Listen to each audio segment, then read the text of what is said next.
Chapter number 18 में हम लोग थे, और चैप्टर नंबर 18 का नाम क्या है? Production of goods and services. और चैप्टर नंबर 18 में जब हम जाते हैं, तो अभी तक हमने चैप्टर नंबर 18 में जो सबसे पहला डिस्कशन किया था, that was about production. Production क्या होता है? प्रोडक्शन होता है, हमने क्या पढ़ा था? Production is when a business is basically converting inputs into outputs, and inputs को हम कहते हैं रिसोर्सेज, या उनको हम कहते हैं factors of production. And basically जो हमारा लैंड, लेबर और कैपिटल है, उसको दो तरह से प्रोसेस किया जा सकता है, कैपिटल इंटेंसिव और लेबर इंटेंसिव प्रोसेस से। और फिर जो फाइनल प्रोडक्ट आता है उसको हम कहते हैं आउटपुट। इस पूरे प्रोसेस को हम कहते हैं प्रोडक्शन प्रोसेस, जिस पे हमने ऑब्वियसली पहले बात की है। और फिर हमने कैपिटल इंटेंसिव और लेबर इंटेंसिव के ऊपर एक डिस्कशन किया था, कि कैपिटल इंटेंसिव क्या होता है, लेबर इंटेंसिव क्या होता है। और इसके बाद हमने बात की थी कि यार ये जो एडेड वैल्यू है ये क्या चीज़ है, या किसी भी बिजनेस का, किसी भी प्रोडक्शन प्रोसेस का जो बेसिक या कोर ऑब्जेक्टिव होता है, that is to add as much value as possible. And added value का हमने फॉर्मूला भी पढ़ा था, the difference between selling price and the cost of material. फिर उस पर हमने पूरी एक क्लास की थी कि ये how to add more value, और उस पर हमने बात की थी। ठीक है, मैं आपको सिर्फ ये याद दिला रहा हूँ ताकि अगर कोई चीज़ मिस हो गई हो तो you can just make a note कि सर ये चीज़ हमारी मिस हो गई है, तो आपको खुद भी पता होना चाहिए। ठीक है। अच्छा, फिर उसके बाद हमने बात स्टार्ट की थी अबाउट इन्वेंट्री मैनेजमेंट। और इन्वेंट्री तीन तरह की होती है: raw material, work in progress and finished goods. और फिर हमने ये इन्वेंट्री का पूरा साइकिल समझा था, how actually inventory moves around and how the inventory is actually changing its shape, और वो किसमें क्या खर्चे होते हैं, उसके ऊपर हमने पूरी अच्छी डिस्कशन लगाई थी। और फिर जो हमने लास्ट डिस्कशन किया था, that was about effective inventory management. और इफेक्टिव इन्वेंट्री मैनेजमेंट क्या होता है कि आपका बिजनेस ज़रूरत से ज़्यादा स्टॉक भी ना रखे और ज़रूरत से कम स्टॉक भी ना रख रहा हो, they trying to maintain the level which you actually need. उसको कहते हैं इफेक्टिव इन्वेंट्री मैनेजमेंट। ठीक है, क्योंकि ओवर स्टॉकिंग के अपने प्रॉब्लम्स हैं और अंडर स्टॉकिंग के अपने प्रॉब्लम्स हैं। ठीक है, यहां तक हमने लास्ट क्लास में बात की थी। और अभी आप लोग एक हेडिंग डालो, इन्वेंट्री कंट्रोल चार्ट्स। एक हेडिंग डाल रहे हो, inventory control charts, inventory control charts. Just put down the heading, inventory control charts.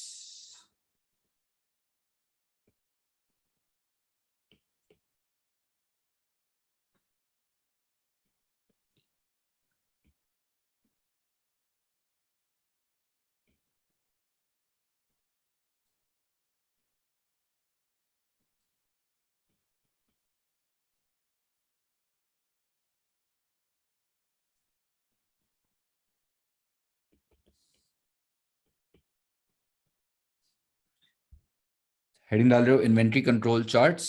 Basically ये चार्ट्स का मतलब क्या होता है और चार्ट्स का कॉन्सेप्ट क्या है, अभी हम उस पर बात कर रहे हैं। और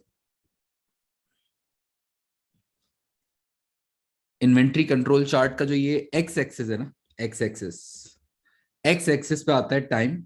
मतलब मंथ्स भी हो सकते हैं, ईयर भी हो सकता है। लेट्स से मैंने इस एग्जांपल में मंथ्स लिए हैं, ठीक है, जनवरी, फरवरी एंड मार्च का डेटा हमें दिया हुआ है। और ये जो वाई एक्सिस है, इस वाई एक्सिस पे आता है हमारे पास यूनिट्स। अच्छा, लेट्स अज्यूम कि in the month of January, जनवरी की बात कर रहा हूँ, फर्स्ट जनवरी, जनवरी के बिल्कुल स्टार्ट में हमारे पास जो है ना, कितने यूनिट्स पड़े हुए थे? लेट्स से जनवरी के स्टार्ट में हमारे पास पड़े हुए थे 500 यूनिट्स, लेट्स से। ठीक है, और फर्स्ट जनवरी को हमारे पास 500 यूनिट्स पड़े हुए थे। और जैसे जैसे जनवरी गुजरता गया, डेफिनेटली जैसे जैसे जनवरी गुजरेगा, तो हमारा स्टॉक लेवल आहिस्ते आहिस्ते आहिस्ते आहिस्ते आहिस्ते आहिस्ते नीचे आता है ना। क्योंकि जैसे जैसे जैसे जैसे वक्त गुजरेगा, प्रॉबेबली यूनिट्स यूज होना शुरू होंगे या सेल होना शुरू होंगे। और जैसे जैसे वक्त गुजरता है, आपकी इन्वेंट्री लेवल नीचे आना शुरू हो जाता है डेफिनेटली।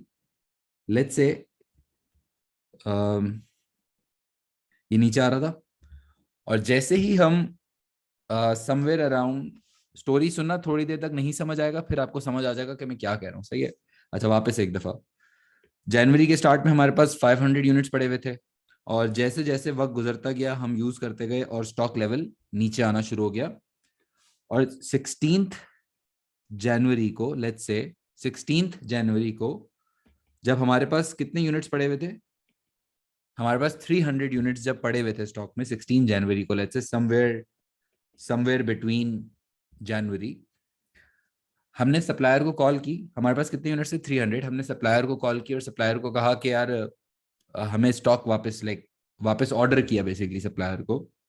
अच्छा एक बात बताओ, मैंने 16 जनवरी को सप्लायर को ऑर्डर किया है, तो क्या वो जैसे ही मैं कॉल रखूंगा क्या फौरन से डिलीवरी हो जाएगी?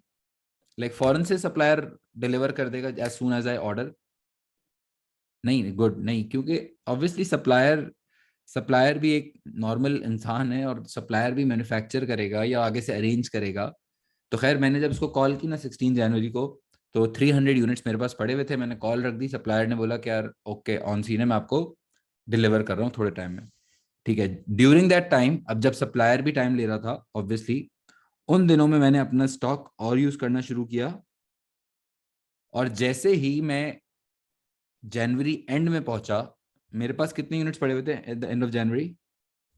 100 यूनिट्स। ठीक है, जब मेरे पास 100 यूनिट्स पड़े हुए थे, सप्लायर ने जो है लेट्स से वो रीडिलीवर किया।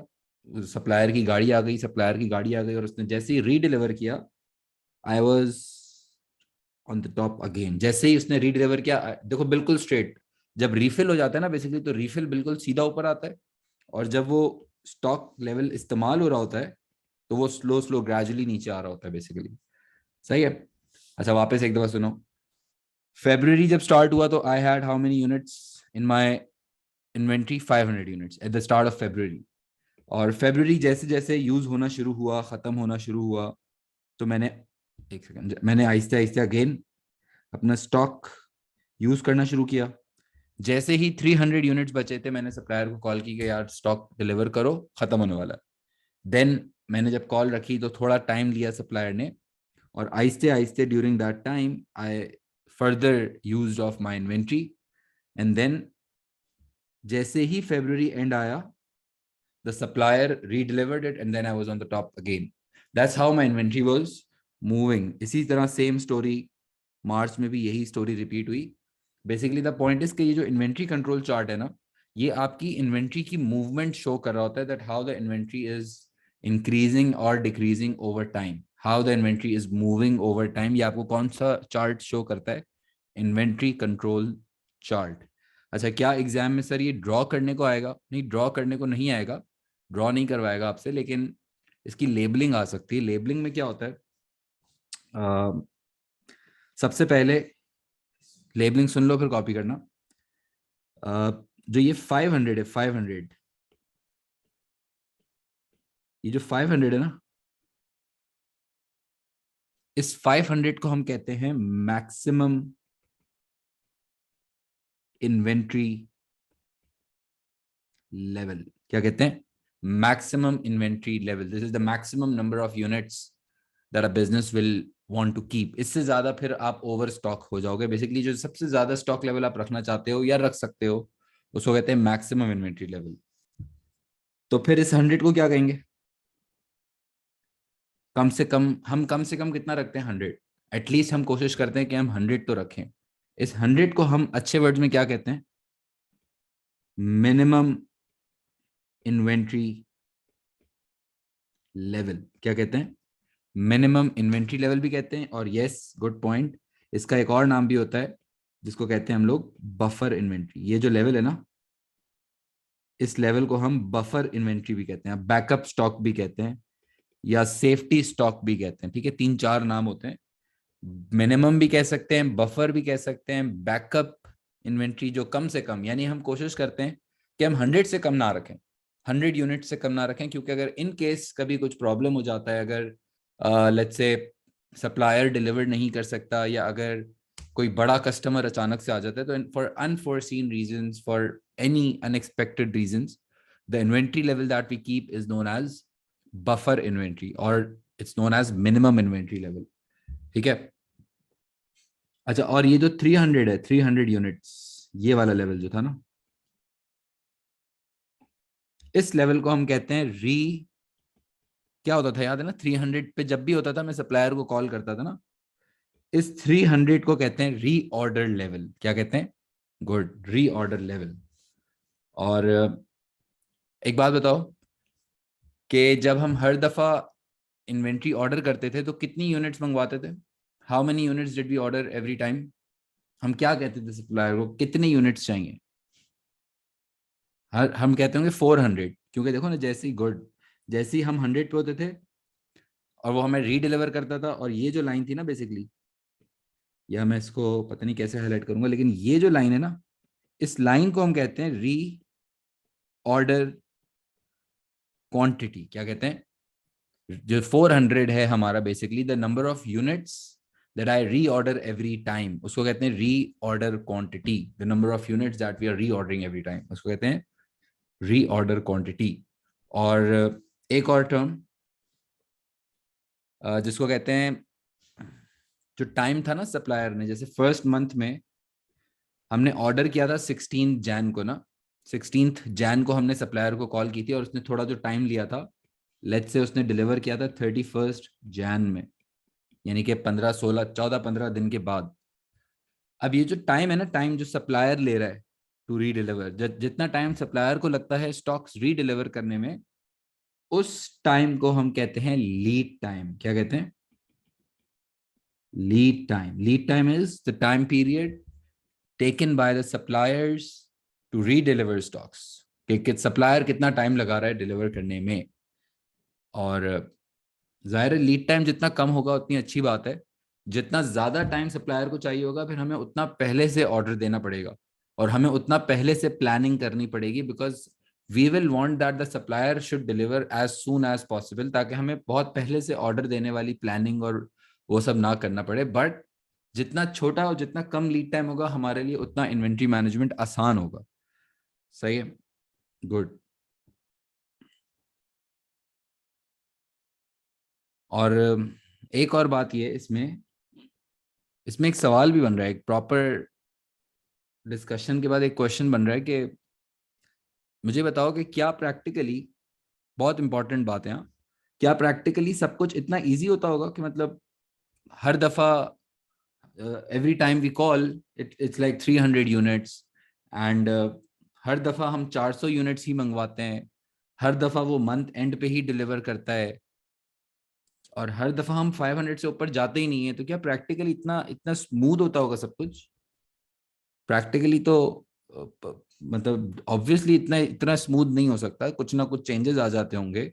सप्लायर्स कभी डिलीवर नहीं कर सकते होंगे, या कभी कभी कस्टमर्स अचानक से अनएक्सपेक्टेडली आ जाते होंगे। तो फिर सर आपने ये बनाया क्यों है? ये फिर आपने ऐसा क्यों फिर इतना आइडियलिस्टिक इन्वेंट्री कंट्रोल चार्ट बना दिया है?